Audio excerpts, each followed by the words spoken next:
So, ito na nga. Hindi pala sila nag-ano doon ng stall. Diyos ko, pinigil-pigilan ko pa yung aking po. Doon daw mismo sa clinic ko yung stall. Tapos ang ihi. Dapat kaunahang ihi in the morning. Bakit dati hindi naman gano'n?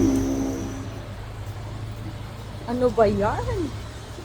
Bakit sa Pinas basta makaihi ka? Pero dito, kailangan unang ihi mo pagkagising mo. Yun ang iyong ibibigay. Oh my goodness! Ganun pala.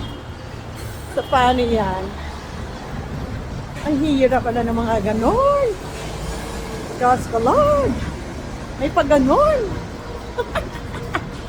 Uwi na ako. Siguro naman hindi pagising yung alaga ako. So yun lang mga kabero, na-share ko lang na ang stool ay doon sa clinic ko at ang ihi, kailangan kauna-una ang ihi. Inabot. Inabot ng stop.